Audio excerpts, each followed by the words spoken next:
Welcome to Conversations with Garmamie. This is episode 19. Our guest is Patricia Reynolds. She's a recently retired educator. She's also a lifelong musician, a singer-songwriter, and a member of the Elizabeth Riley Band, alongside Gilbert, Carmel Whittle, and Sarah Ryan. But I'm still mad as hell about the times you weren't around.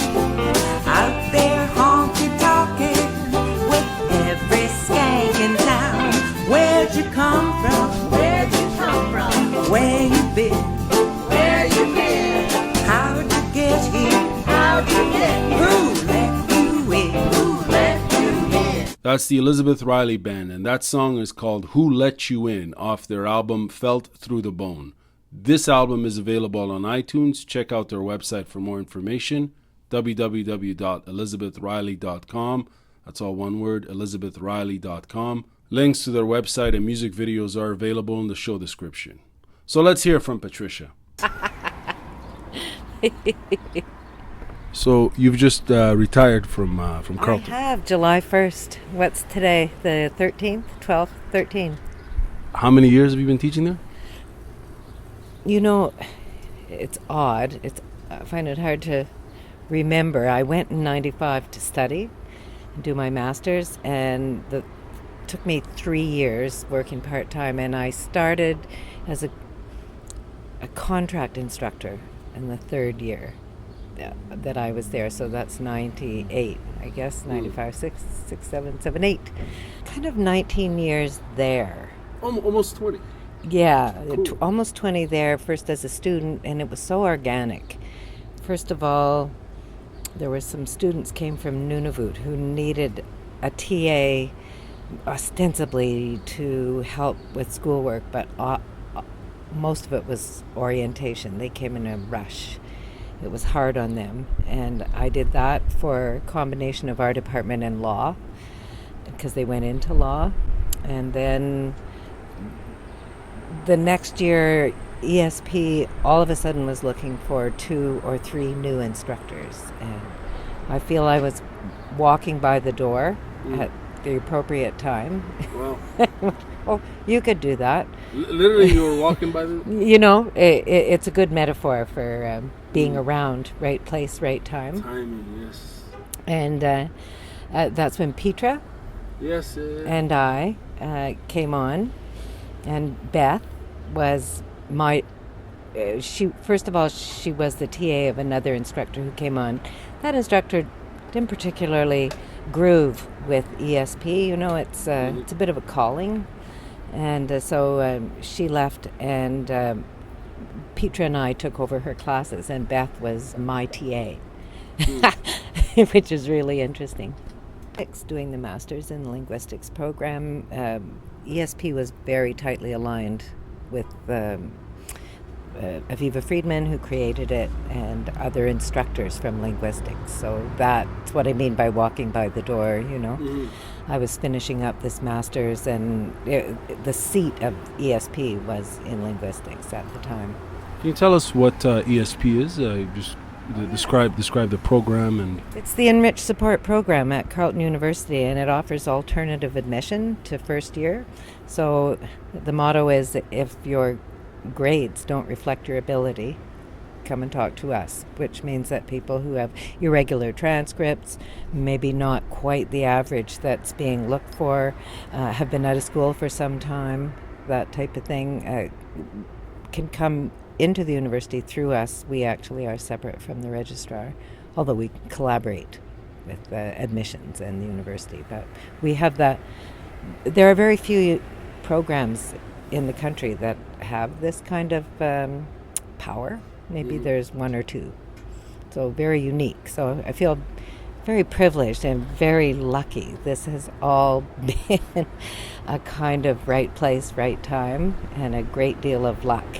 I think really the reason I came to Carleton is just as interesting, because I had been playing music professionally for 10, 12 years after having gotten a teaching degree, phys ed degree, teaching diploma, taught for some years, and then, your parents pay for all those music lessons then they're shocked when you decide you want to play music for a living. Is that what happened? That's exactly what happened. I left teaching and hooked up with some friends. My last job was actually a type of social work job. I thought I might like to lateral into social work.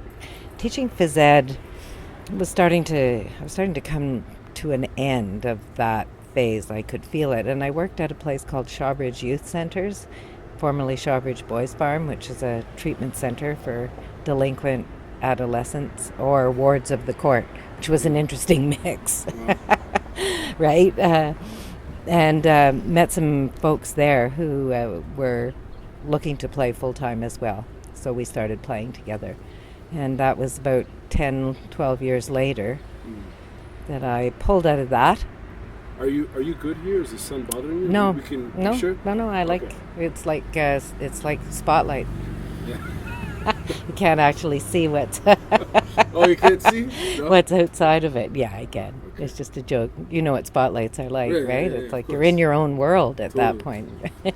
Let's go back to just tell us about you went to university and I went to McGill, you went to took a Bachelor of Ed, Mhm. a major phys ed major.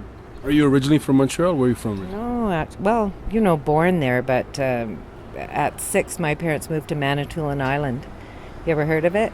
Of course, yes. Anyway, and so I grew up there to about 15. Spent about a year in Wawa, and then moved to Lachute, Okay. and kind of finished up high school in Lachute and Ottawa, and then went to McGill. How was your experience in McGill? I heartily recommend phys ed as a wonderful way to get an undergraduate degree. You don't recommend? I heartily recommend it. okay. It was spectacularly fun. I chose ice hockey as my intercollegiate sport. We were expected to play at least one Okay. intercollegiate sport, and it was just developing. I figured I had a good chance to kind of make a name for myself in that sport.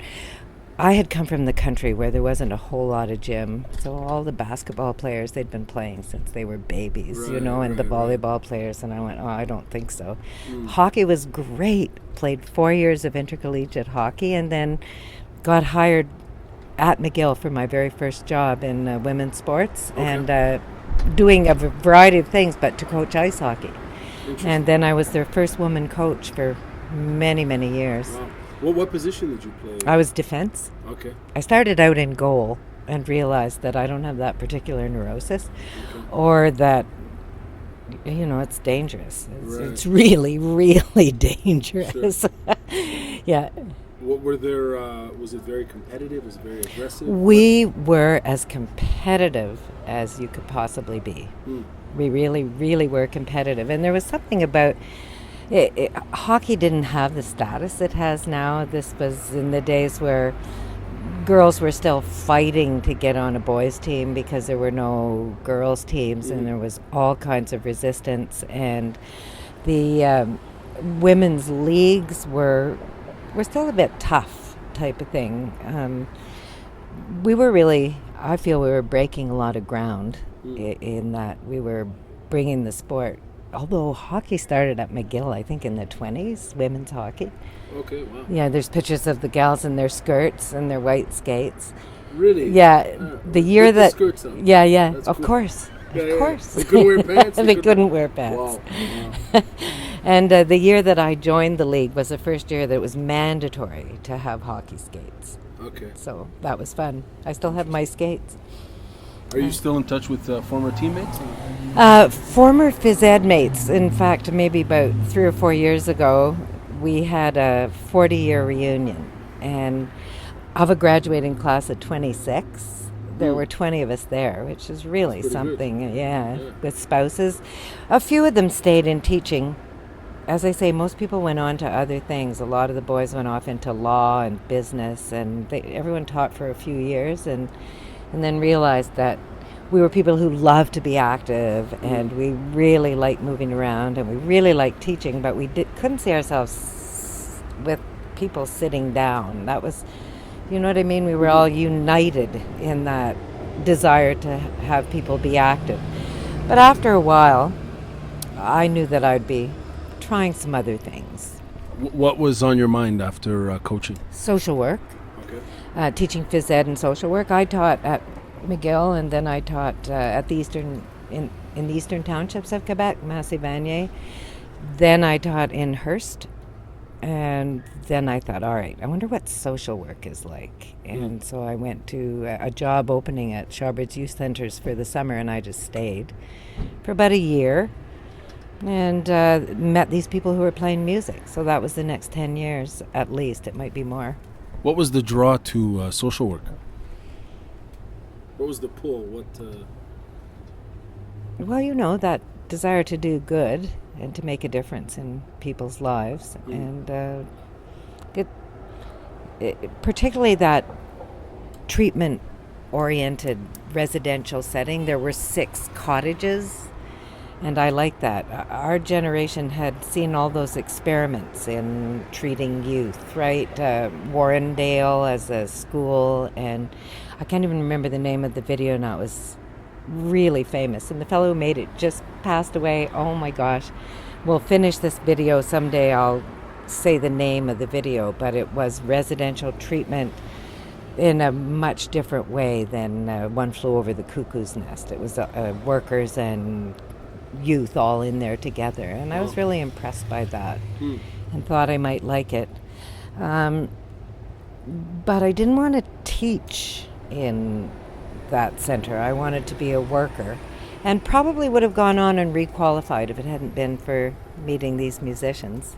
I still am in touch with everyone from those early days as far as music goes. Who did you meet, and just give us an idea of who you met and what kind of sparked the collaborative. First, Jay Sewell. He was a teacher. He's a harmonica player, and he lives in Quebec City, and he still plays. He travels all around and still plays. And Suzanne Unger, who was his partner at the time, and so we formed a little trio called Rural Route 1.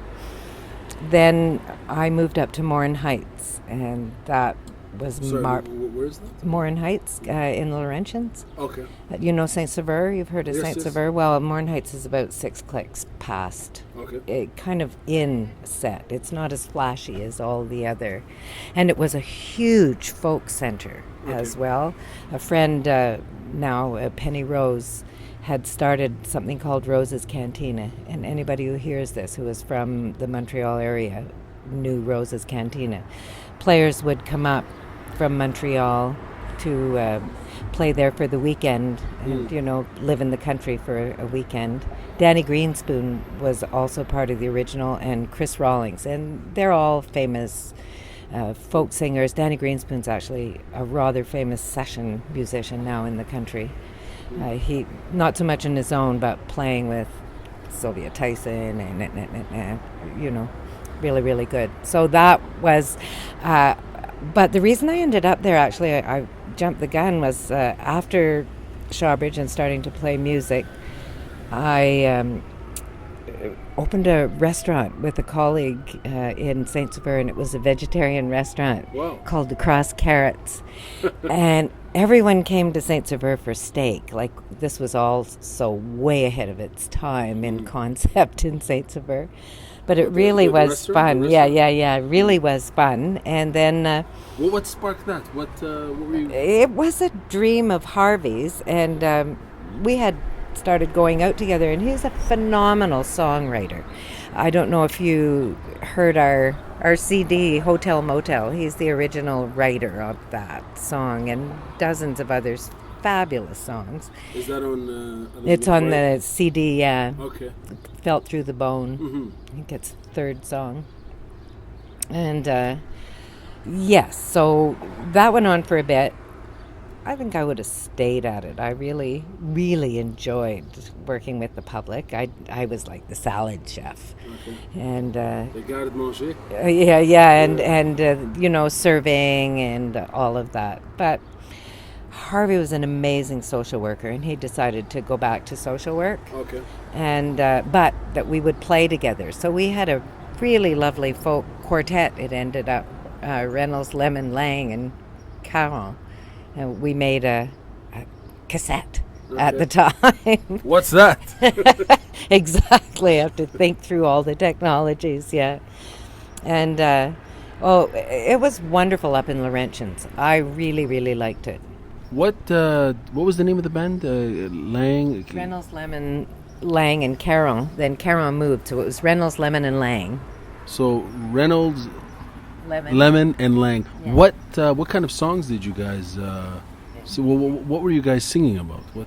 You know, they were contemporary folk songs. So contemporary folk can be anything, right? It can have a rock beat, it can have a country beat, it can have some kind of pop beat, but you end up getting lumped in this singer-songwriter folk kind of genre, right? And mainly originals.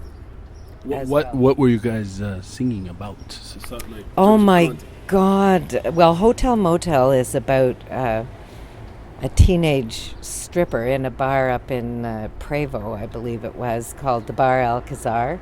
Okay. And Harvey was in there one night, and all the skidoors were in there, and there was this teenage, probably not old enough to drink, stripper putting quarters in her own jukebox. So he was really into telling stories about things. But Harvey is around. I wrote him to tell him that we had recorded Hotel Motel, and he liked it. He said his favorite was Where'd You Come From?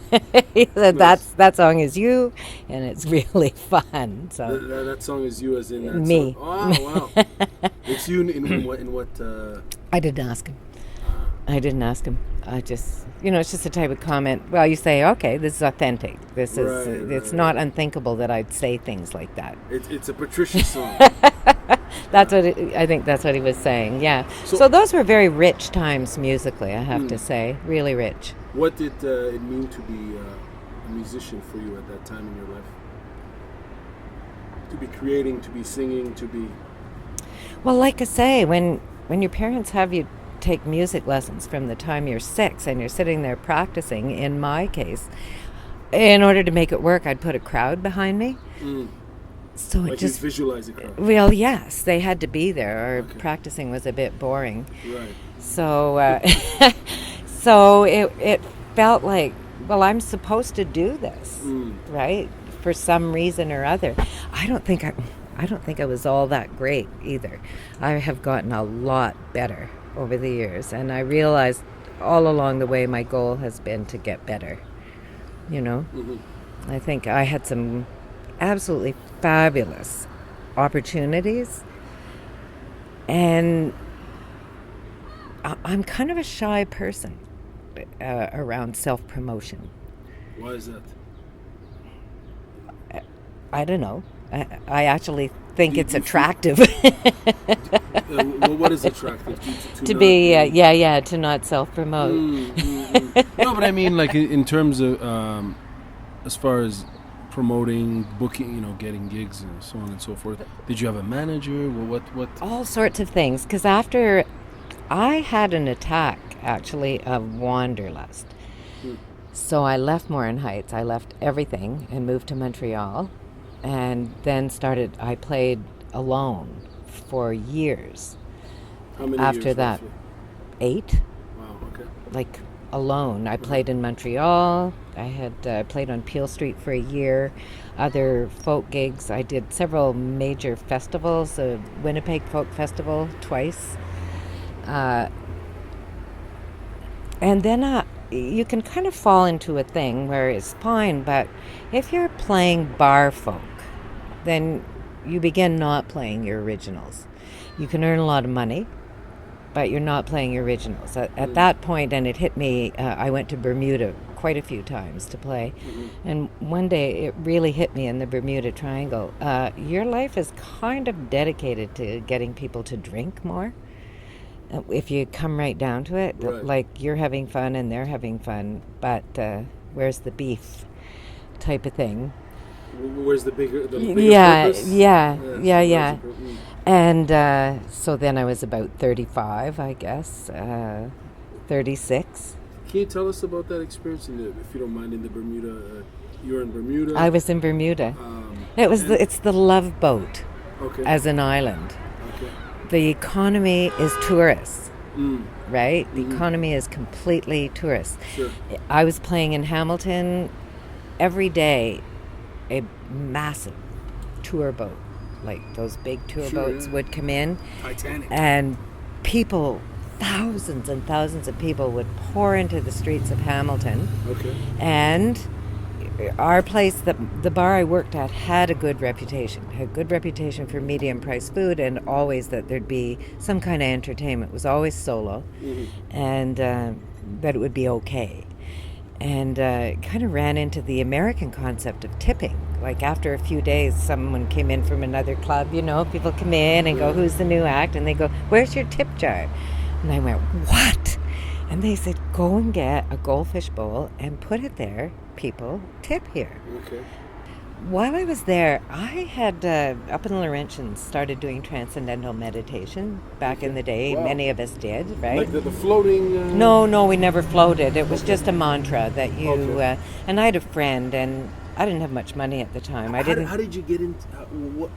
Tell us how you got into that.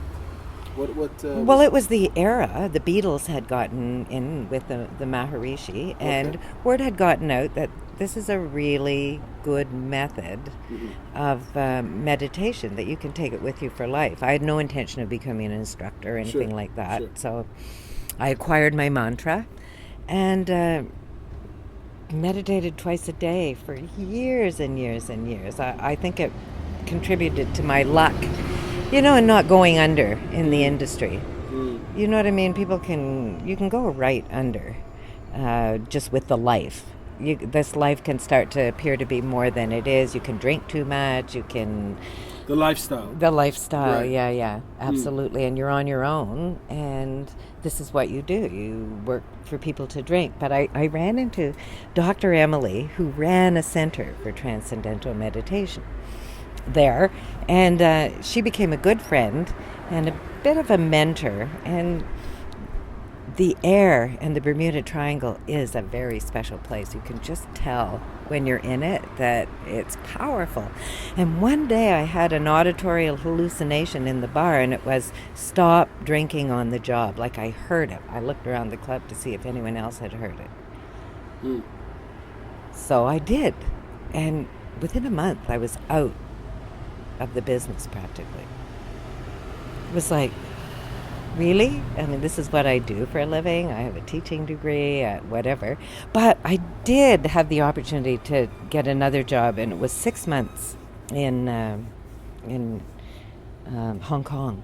Okay. For music. Yeah, and I came home from Bermuda and thought, okay, well, Hong Kong, maybe I'll never come home. Maybe I'll go from Hong Kong to Australia and New Zealand. I had a good Celtic folk rockish bar repertoire, and with a lot of, the kind of folk music that would do well in Australia and New Zealand and that type of thing. And I wasn't feeling all that well. So do you remember, was it still going when you were in Montreal? There was a clinic called Head and Hands, and it was really famous in NDG. Okay. So I went down there and found out that I was pregnant. Wow. And told my partner at the time, and it really didn't fit into any of our plans, that I had another auditory hallucination. Was it the same voice? No, this Okay. was more like of an inside knowledge, and it was, if you don't have this baby, nothing is going to work in your life ever again. And believe me, I have no problems. I believe in choice completely.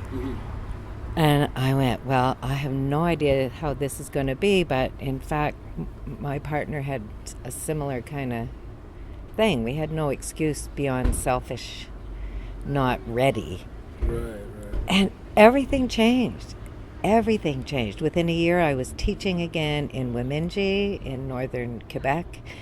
I stayed there 7 years. I discovered Aboriginal thought, and it changed my whole life. I became a different person. This community in northern Quebec Yeah. is Aboriginal? Yeah, I was a fly-in. Which- For about 6 years. Which nation?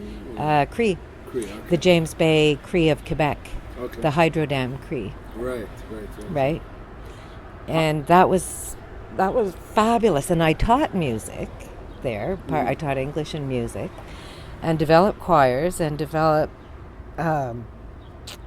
concerts, Christmas concerts. And really when I left, there were a lot of people playing instruments that might not have been. If it hadn't been for the wisdom of the principal who hired me, the school board did not have that as a position.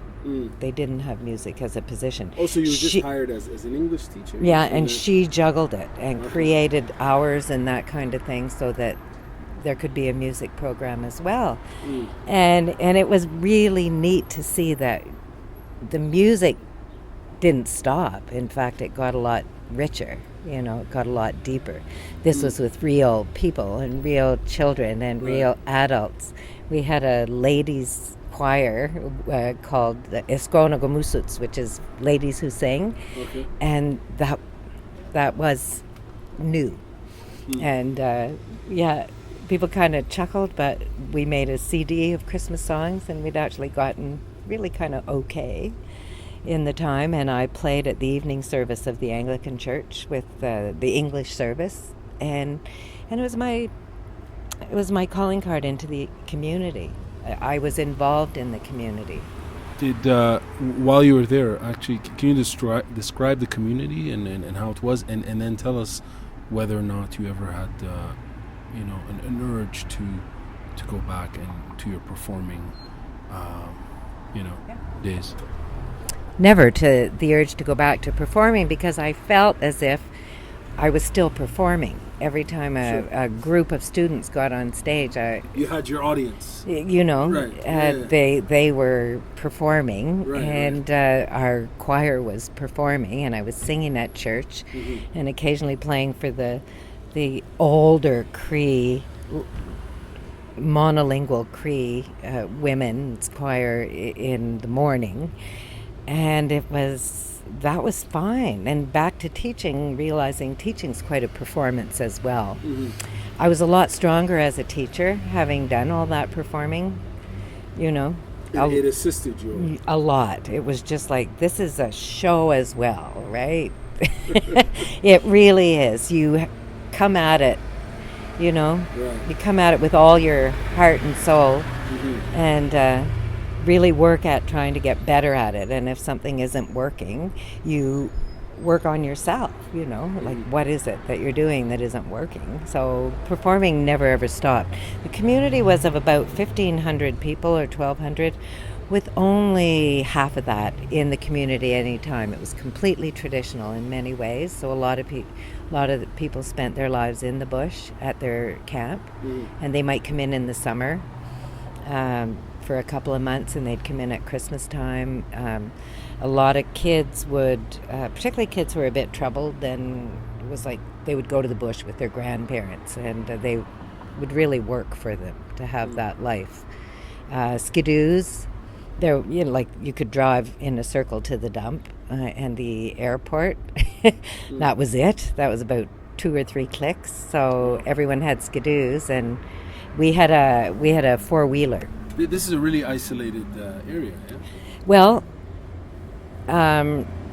you go to Val-d'Or, and then you fly up, probably Air Quebec, and the first community might be like Gujibugumu, it might stop there, and then it's probably 1,000 clicks up from Val-d'Or. Wow.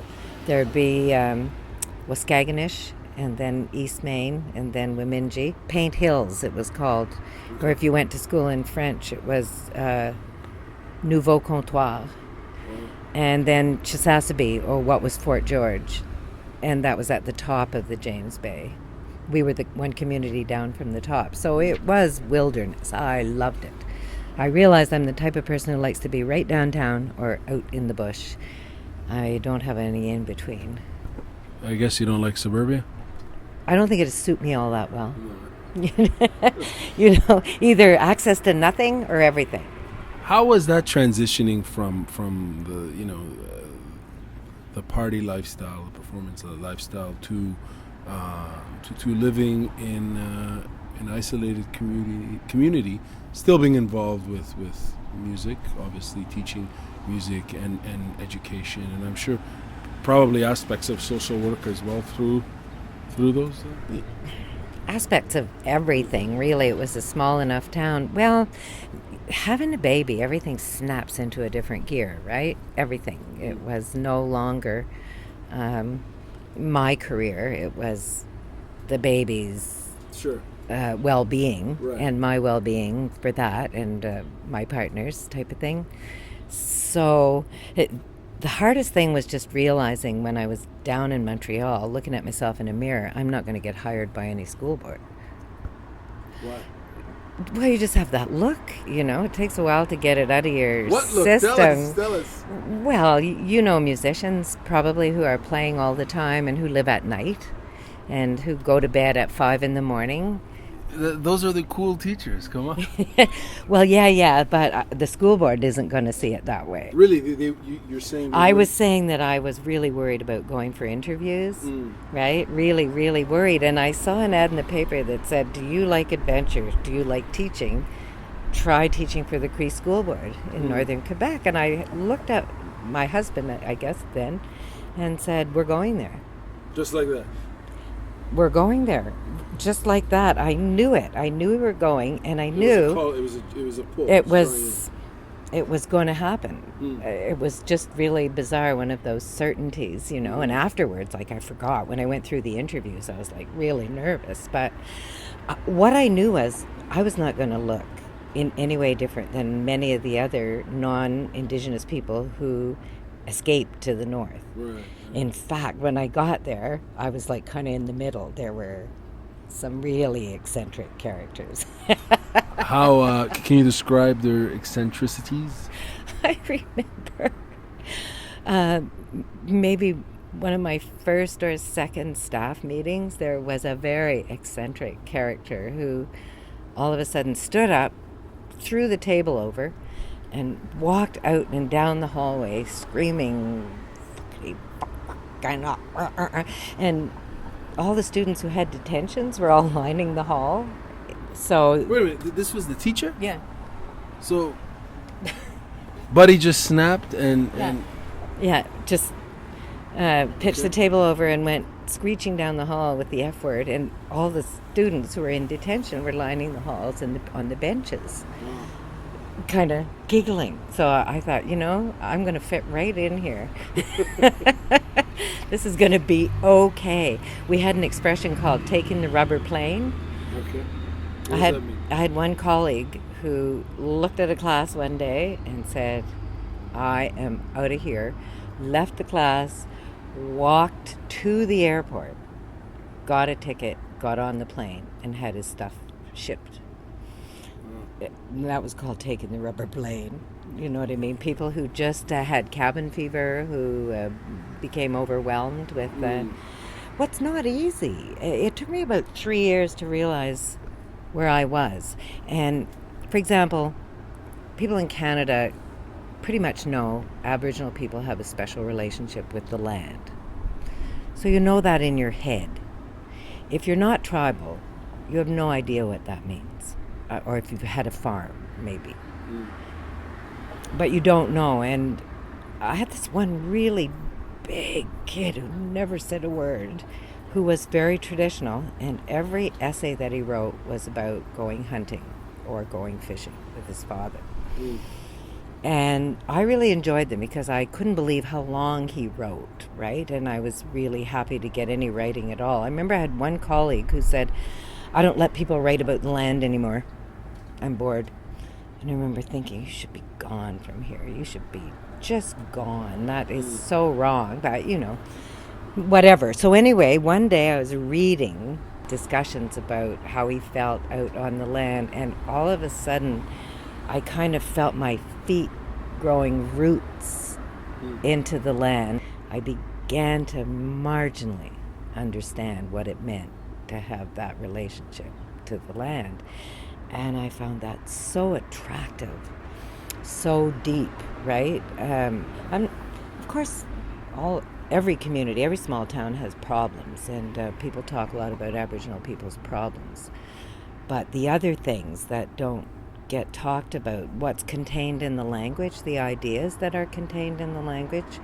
And that's what I mean. It took me a long time. By year 7, I had begun to understand what I was dealing with.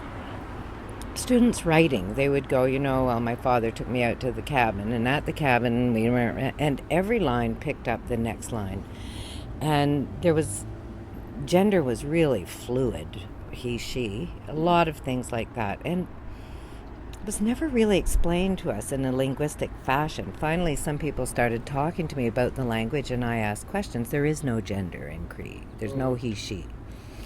You should be able, I guess, to pick it up from your eyes. You know what I mean? That kind of thing. So that explains. And had I realized that earlier on, we would have had to talk about that. We used to end up bringing the kids to the community center for lectures by elders and visiting elders, and it'd often be all in Cree. So we'd sit in the back for 2 or 3 hours and listen to this in Cree. And I really enjoyed the meter of Cree, and all of a sudden I understood by just listening to it that whatever the sentence ended with, it picked up with the same thing. So this explains the writing. That's what they were doing. They were writing English in Cree dialect style, right?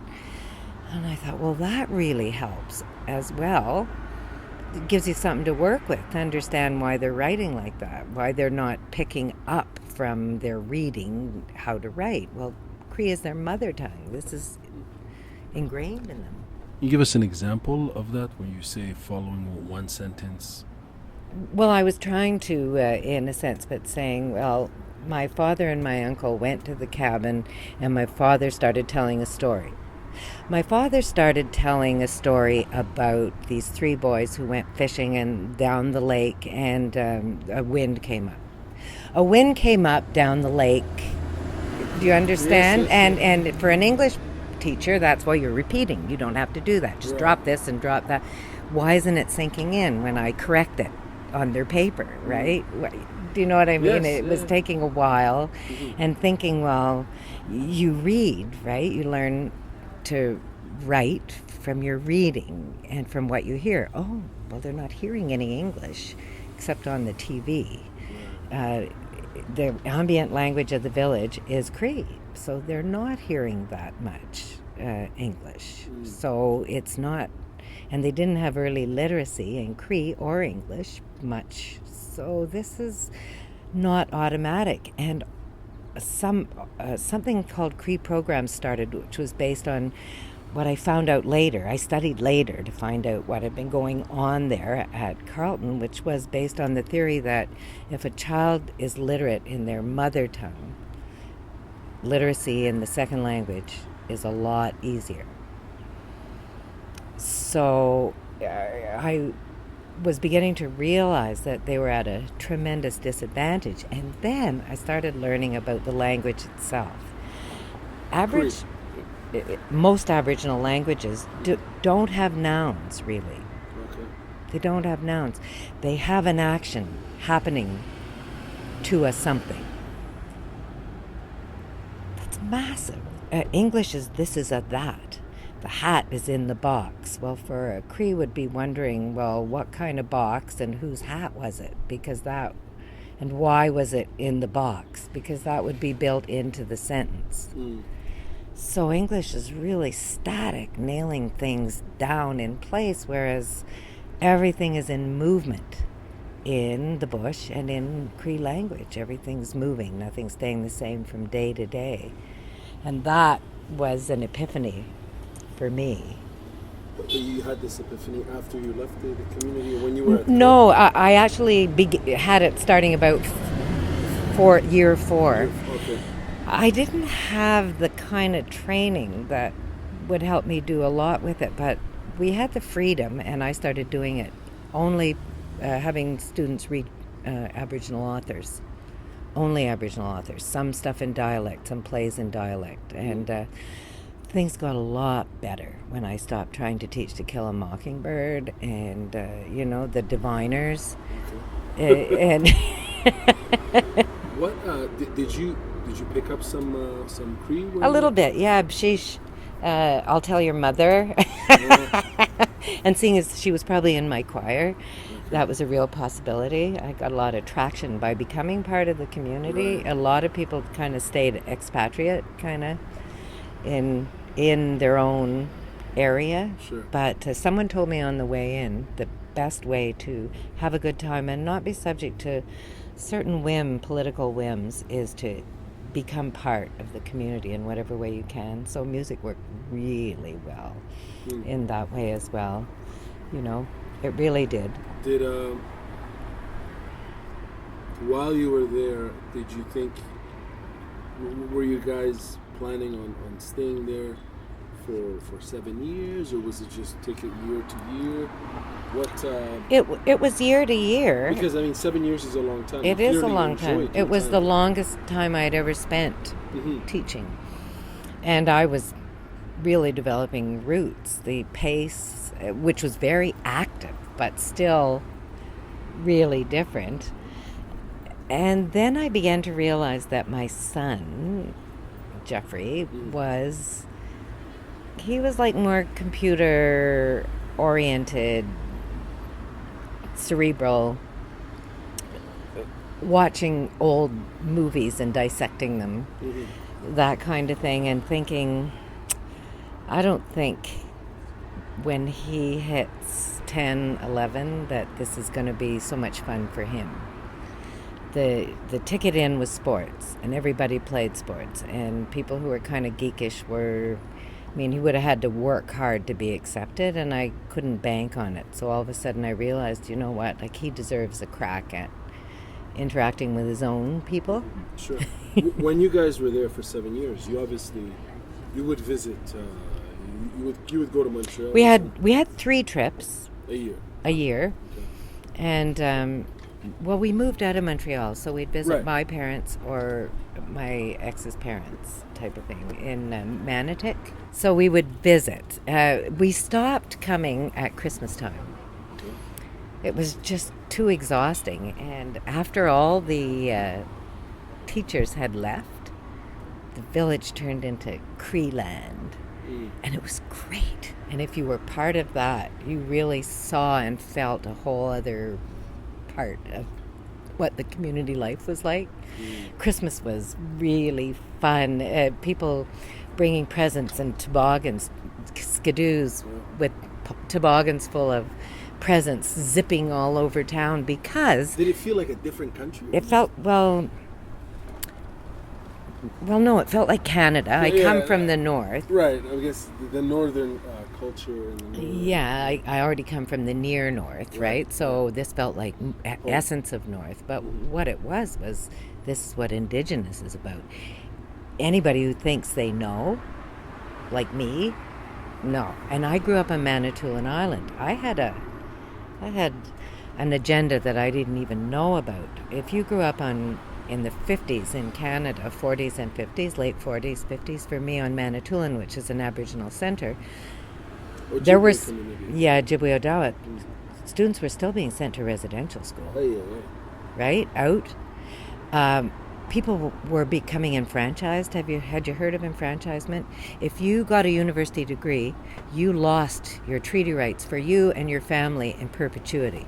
If you joined the police force, In perpetuity. yeah, As in, forever, and any of your offspring, and that was called enfranchisement. But I didn't know what it was. I just knew there's something really wrong. There's something wrong here. something really I fucked lived up. in a white town, and I'd ask people, why are there some Native people in Okumekong, Birch Island, the reserves, and why are some in town? And nobody really knew, but for the most part, these weren't choices.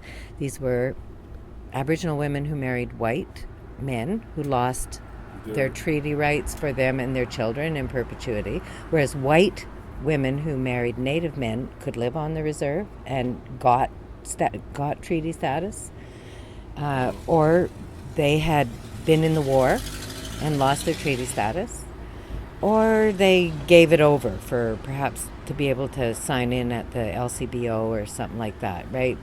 not everyone though. A lot of it had to do with if you did anything to better yourself, you lost your treaty status. And it was actually in Wielding, watching a movie with a class about called The Circle Be Unbroken, that I learned in that class what that was. I didn't know, and most Canadians, even if you're interested in Aboriginal people, you don't know that that went on. What did your family think, your mom and dad, when you were living in Wielding. Yeah, for 7 years. It was just an answer to their prayers that I wasn't playing music anymore for a living. So they really weren't supportive of you. They were very supportive, but very worried. Sure. With really good reason. They were very supportive. When I was playing in Montreal that year, they would come down to that club if they come into the city from Lachute, and they'd come and they'd have a great time. I was a good entertainer, right?